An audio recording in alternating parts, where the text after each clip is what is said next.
जय मां कात्यायनी। या देवी सर्वभूतेषु मां कात्यायनी रूपेण संस्थिता। नमस्तस्यै नमस्तस्यै नमस्तस्यै नमो नमः। नवरात्रि के छठे दिन मां कात्यायनी की पूजा अर्चना की जाती है।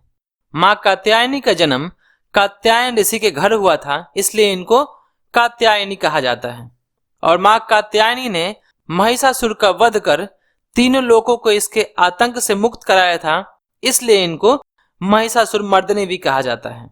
मां कात्यायनी प्रसन्न होकर सुयोग वर का आशीर्वाद देती है और विवाह में आने वाली रुकावटें दूर करती है। अगर कुंडली में विवाह के योग कम हो तो भी विवाह हो जाता है। कहा जाता है कि कृष्ण को पति रूप में प्राप्त करने के लिए ब्रिज की गोपियों ने माता कात्यायनी की पूजा की थी। मां कात्यायनी की कृपा से भक्तों के सभी मंगल कार्य पूरे होते हैं।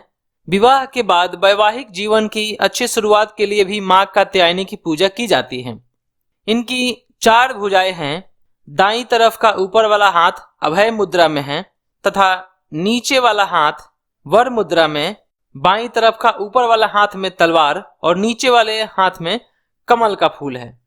माता का वाहन सिंह है। चलिए अब हम मां कात्यायनी की कथा सुनते हैं।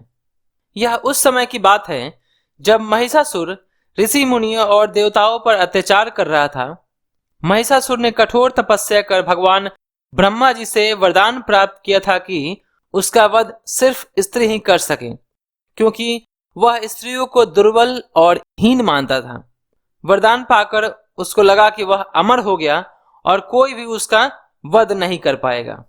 उसने देवताओं को पराजित किया और तीनों लोगों पर अपना आधिपत्य स्थापित किया। वह ऋषि मुनियों और देवताओं पर अत्याचार करने लगा। वहीं दूसरी ओर महर्षि कात्यायन माता को अपनी पुत्री के रूप में पाने के लिए तपस्या कर रहे थे। उनकी तपस्या और श्रद्धा देखकर मां दुर्गा ने उन्हें यह वरदान दिया कि वह उनकी पुत्री के रूप में उनके घर में जन्म लेंगी। उसके बाद महर्षि कात्यायन के आश्रम में मां दुर्गा का जन्म हुआ। मां कात्यायनी का जन्म कात्यायन ऋषि के घर हुआ था, इसलिए इनको कात्यायनी कहा जाता है। इसी बीच महिषासुर लोगों को अधिक परेशान करने लगा। तब सभी देवता माता कात्यायनी के पास पहुंचे और महिषासुर का वध करने के लिए अनुरोध किया। देवताओं का प्रार्थना सुनकर माता ने कात्यायनी का रूप लिया और फिर सभी देवताओं ने अपनी शक्तियां और शस्त्र माता कात्यायनी को दिया। और फिर माता कात्यायनी शेर पर सवार होकर विंध्याचल पर्वत पर चली गई। जैसे ही महिषासुर को पता चला कि एक सुंदर साध्वी विंध्याचल पर्वत पर तपस्या कर रही है, तब उसने माता से विवाह करने के लिए अपना संदेशवाहक भेजा। यह सुनकर माता ने संदेशवाहक से कहा कि जाओ अपने महाराज से कह दो कि अगर महिषासुर को मुझसे विवाह करना है तो उसे मुझे युद्ध में पराजित करना होगा। माता की यह चुनौती सुनकर वह माता से युद्ध करने चला गया और फिर माता और महिषासुर के बीच भीषण युद्ध हुआ। माता ने उसके सभी सेना का नाश कर दिया और अंत में महिषासुर का वध किया। इस प्रकार माता ने महिषासुर से संसार को मुक्त किया, इसलिए माता को महिषासुर मर्दिनी भी कहा जाता है।